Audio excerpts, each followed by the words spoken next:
D'un hébergeur qui, en 2019, m'a fait frôler la prison et la dépression. Je vous invite à rester scotché jusqu'à la fin pour connaître cette histoire dans les moindres détails. Je vais partager avec vous une histoire rocambolesque qui m'était arrivée il y a de cela quelques années. Puis être plus précis, c'est une histoire qui s'est passée en 2019. Avant d'entrer dans les moindres détails, je tiens déjà à vous préciser là que je suis dans mon véhicule. Je suis allé au sport là et pendant que je rentre, il y a un embouteillage en route. Et je me suis rendu compte que ça va certainement empiéter sur mon programme et je risque de ne pas faire ce programme. Cette vidéo, autant pour moi. J'ai donc décidé de tourner la vidéo directement dans le véhicule. En fait, il s'agit de quoi? Il s'agit d'un hébergeur qui, en 2019, m'a fait frôler la prison et la dépression. Je vous invite à rester scotché jusqu'à la fin pour connaître cette histoire dans les moindres détails. Et en tant qu'entrepreneur, il est important de l'écouter parce que ça peut vous éviter beaucoup de déboires. C'est la raison pour laquelle de temps en temps, je partage quelques-unes de mes aventures entrepreneuriales.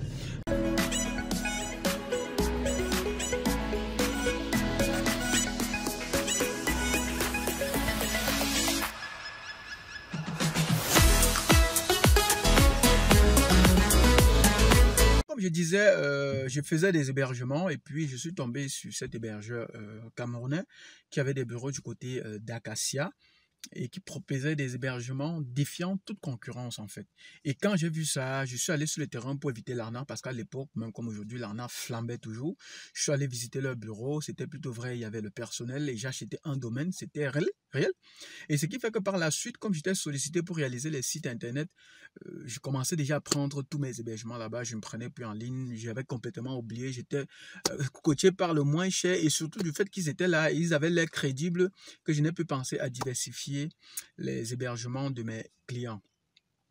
Et ce qui s'est passé, c'est qu'à un moment donné, ils ont signé des conventions avec des entreprises étatiques et privées. Ils avaient même eu l'exclusivité pour le point CM. Ils avaient un gros contrat avec l'Antique.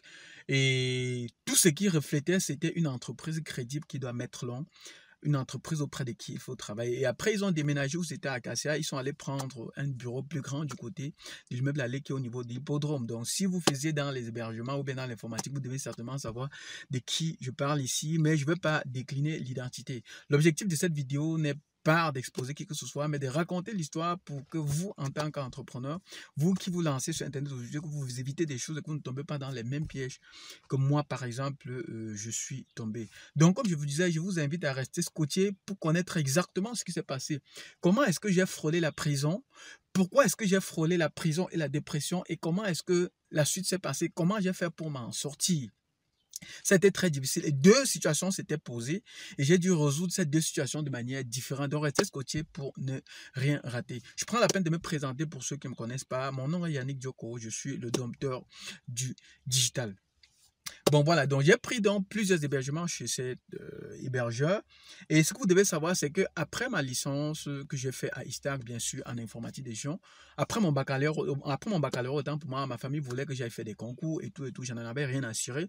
La flamme de l'entrepreneuriat battait déjà en moi. Je n'étais pas né dans une famille d'entrepreneurs où je pouvais dire que je vais aller dans une entreprise, me former, voir comment ça se passe. Donc, j'étais obligé de partir de zéro. Donc, voilà pourquoi j'avais suivi une formation professionnelle, sachant qu'après la formation, je pouvais me rôder et plus tard ouvrir ma part d'entreprise. Donc après quelques stages, je me suis rapproché de certaines entreprises pour proposer mes services de webmaster freelance. Et les entreprises étaient contentes de voir quelqu'un qui soit capable de leur fournir un service, qui n'est pas obligé de venir au bureau et surtout quelqu'un auprès de qui on ne va pas être en train de casser la tête tout le temps qu'il faut faire ceci, il faut faire cela. Parce qu'il faut le savoir, au Cameroun et dans beaucoup de pays d'Afrique, les gens viennent au bureau, mais ils ne travaillent pas, ils perdent tout le temps, ils attendent que la fin du mois arrive pour qu'on les paye. Si tu ne les payes pas, ça devient un problème. Ils justifient plutôt que j'ai fait un mois, vous devez me payer. Ils ne disent pas plutôt que j'ai fait ceci. Et c'est pour ça qu'on doit me payer. Donc, la première entreprise que j'ai rencontrée était contente de voir quelqu'un qui propose un service qui ne doit même pas venir au bureau. Donc, quand il y a un problème, on l'appelle, il passe seulement, il résout le problème. Et le plus important, c'est qu'il y ait des résultats. Donc, ce qui fait donc que j'ai assuré. Et le bouche-oreille a continué.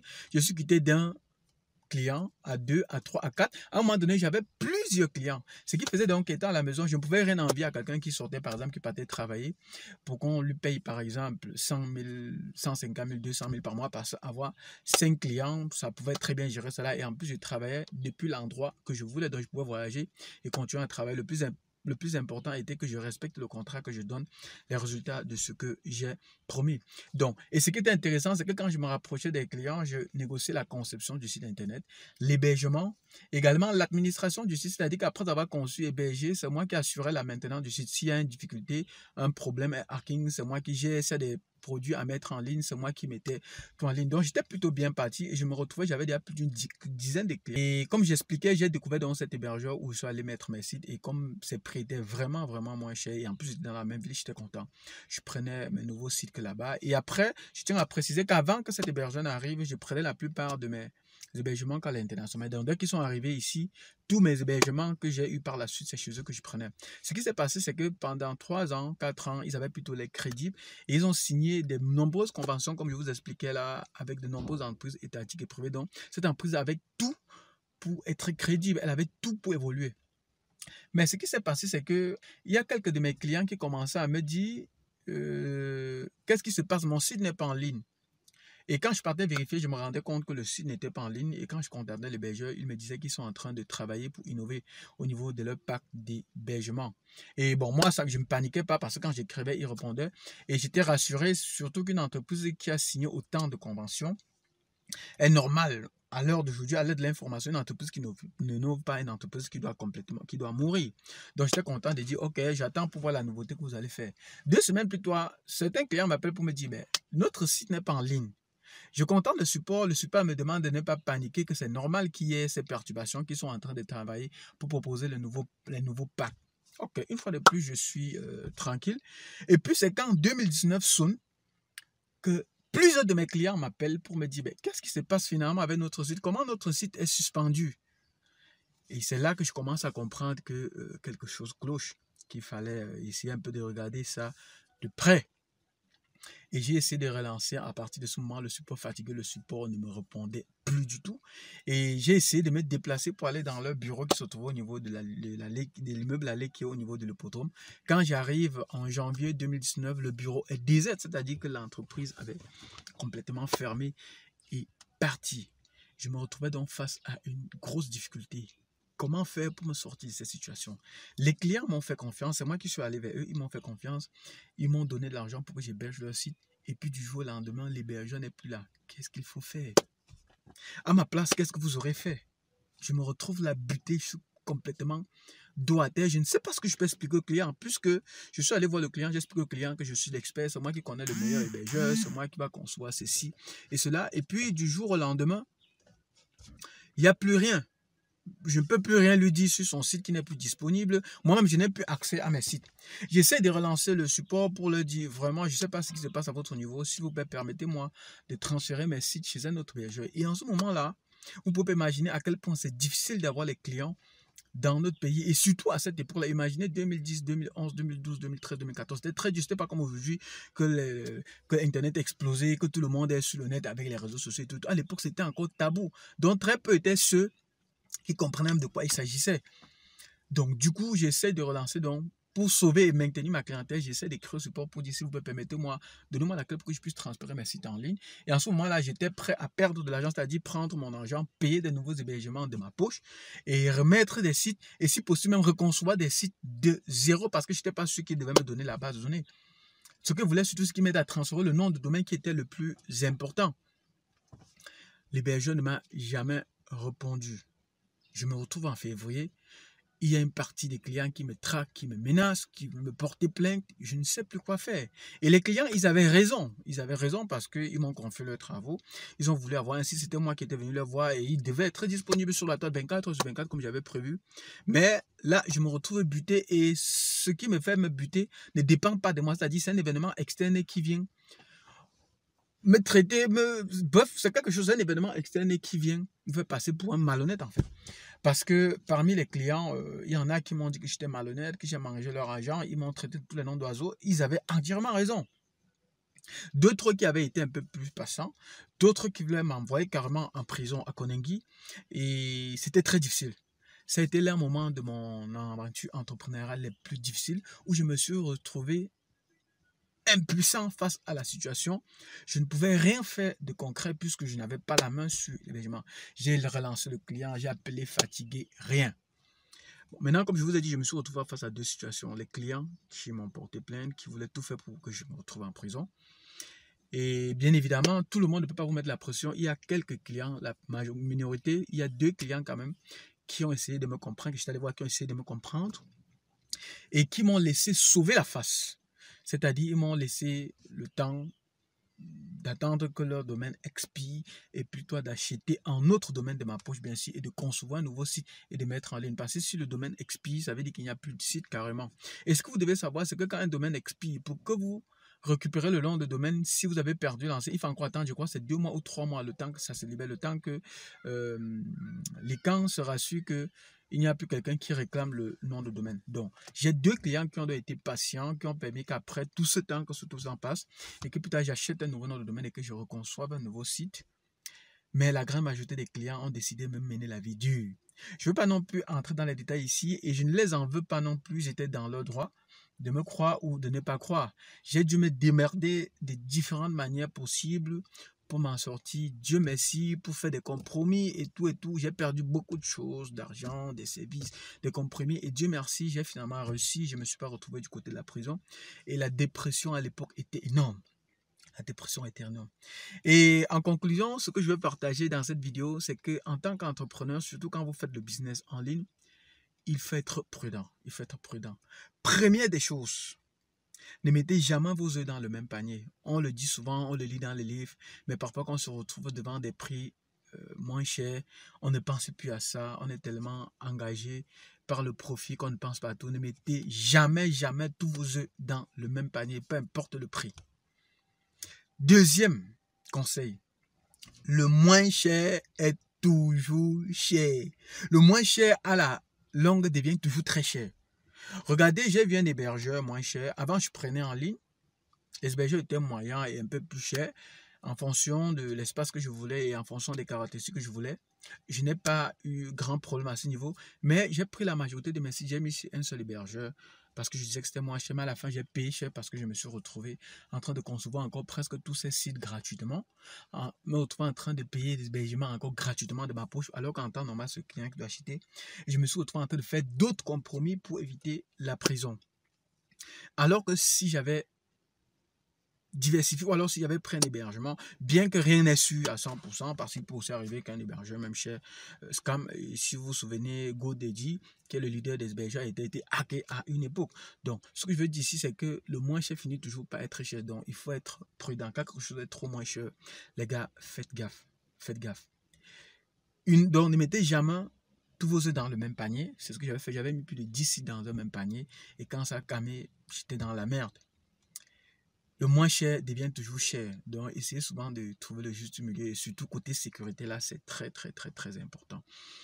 Et une autre chose que vous devez savoir, en entrepreneuriat, on n'échoue pas toujours parce qu'on est faible. Voilà, par exemple, un événement externe qui ne dépendait pas de moi, qui est venu saper toute la réputation que j'avais bâtie pendant 7 ans. 7 ans. C'est-à-dire, pendant 7 ans, j'ai travaillé le bouche-oreille à faire, j'ai eu des clients. Et puis du jour au lendemain, quelque chose d'extérieur vient saper toute ma réputation. Donc vous ne pouvez pas imaginer à quel point ça a été difficile pour moi de me relever après ce coup et surtout d'essayer de laver mon image et de rester debout. Donc vous pouvez imaginer la pression, la dépression à tout moment était grave. Je ne savais même pas si j'allais m'en sortir. Parce que vous pouvez pas imaginer dans un moment où vous vous couchez, vous ne savez même pas ce qui va se passer demain. Vous avez des tas de plaintes qui sortent de partout, des menaces qui viennent de partout, qui fusent de partout. Ça vous fait stresser et ça vous empêche même de travailler. Ça vous empêche même de vous concentrer pour essayer de résoudre le problème.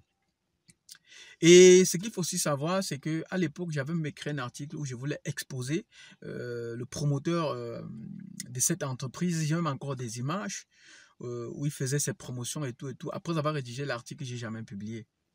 Pourquoi je n'avais pas publié? Je me suis dit, après avoir publié, parce qu'il voulait l'exposer, après je me suis dit, est-ce qu'il s'est même en sorti? Parce que ce qui s'est passé clairement, c'est qu'il a fait, c'était une faillite cuisante. Il tombait en faillite malgré les conventions qu'il avait signées partout. C'est clair qu'il était tombé en faillite brutalement. Donc je me suis posé la question, est-ce qu'il s'est même en sorti de cette faillite, de cette terrible faillite? C'est la question que je m'étais posée. J'ai essayé un peu de me mettre à sa place. Et après, je me suis dit, bon, peut-être qu'il est juste malhonnête et qu'il a décidé de se sauver et s'en foutre de ses clients. C'est-à-dire que s'il chute, il chute avec tous ses clients. Bon, face des deux, j'ai finalement décidé de ne pas publier parce que je ne savais pas exactement ce qui s'était passé, parce que vous savez qu'il y a parfois des chutes qui peuvent même tuer le promoteur. Voilà pourquoi je n'avais pas publié. Bon, ces jours-ci, après avoir publié cette vidéo, certains m'ont dit qu'il est là et qu'il était plutôt malhonnête et tout. Bon, c'est parce que j'avais à l'époque. Si c'était vous à ma place, qu'auriez-vous fait? Auriez-vous publié, exposé ce promoteur et tout, le saquer, ou alors vous aurez réagi comme moi? Bon, moi, j'ai réagi de cette manière parce que je me suis dit, ben, quelle histoire. Mais ce qu'il faut reconnaître quand même, c'est que cet hébergeur est un loser. Ce chef d'entreprise est un loser. C'est pas parce que votre entreprise, votre business traverse des difficultés et est en faillite que vous devez traîner en faillite avec vous, tous vos clients. C'est pas normal. Ça veut dire quelque part, vous n'êtes pas sérieux. Certains vont me dire, oui, la faillite pourrait faire ceci, mais il pourrait prendre des dispositions, par exemple. Voyager même et puis dire à ses clients, vraiment, c'est mauvais, les gars, transférez vos sites ailleurs et permettre aux gens de transférer leur site ailleurs et non pas causer aussi la chute de ses clients. Donc, j'imagine que j'étais dans la situation. Il y a plusieurs autres Camerounais qui faisaient dans la conception de sites Internet qui ont sûrement pris des milliers de sites Internet sur eux. Ça veut dire que comme il a cramé là, il a coulé pas mal d'entreprises qui ont fermé. Et d'ailleurs, après l'article que j'ai publié récemment, il y a un entrepreneur qui m'a contacté pour me dire qu'il connaît exactement l'hébergeur. Et c'était vrai, il m'a donné des noms exacts. Et il m'a dit qu'à l'époque, il avait de nombreux hébergements chez ce monsieur. Et que les clients également l'avaient traqué. Il me dit qu'il avait plus d'une centaine d'hébergements. Vous imaginez, donc vous avez plus d'une centaine, vous imaginez ce que ça fait? C'est-à-dire que comme il coule avec tous ses clients. Ce type est mauvais. Il est mauvais, ce type de client, il est vraiment mauvais. Donc, il y a des gens avec qui il ne faut même pas souvent collaborer. Et c'est parfois quand ce genre de choses vous arrivent qu'à l'avenir, vous devenez un peu plus prudent. Donc, dites-moi en commentaire ce que vous aurez fait à ma place. Et surtout, avant qu'on ne se sépare, n'hésitez pas à liker, à commenter, à partager. Parce que, comme vous le savez, dans les jours à venir, je vais venir avec d'autres sujets. Je vais partager avec vous de nouvelles aventures entrepreneuriales et donner certains conseils. Quand ne sait pas, je tiens à vous préciser que ADI, c'est l'association des acteurs du digital, une organisation africaine créée dans le but d'accélérer le développement de l'Afrique par le digital pour essayer d'éviter à peu près ce qui m'est arrivé là aux entrepreneurs qui se lancent à nouveau pour pouvoir bénéficier de l'expérience que nous autres avons eue ou bien d'autres entrepreneurs ont eu. C'est une organisation à l'intérieur de laquelle on compte apporter une autre alternative pour accélérer au développement de l'Afrique par le digital autre que l'abrutissement. Comme vous le savez, aujourd'hui, le digital est utilisé en majorité uniquement pour abrutir les gens. C'est tout le monde qui va être musicien, c'est tout le monde qui va être comédien, c'est tout le monde qui va aller créer les buzz et tout. Pourtant, ce n'est pas forcément à ça que le digital peut nous servir. Le digital peut nous servir bien plus, surtout pour accélérer au développement de nos différents pays et quel que soit notre domaine d'activité. Donc, quel que soit votre domaine d'activité, n'hésitez pas à venir nous retrouver pour qu'ensemble, on puisse accélérer le développement de nos différentes activités.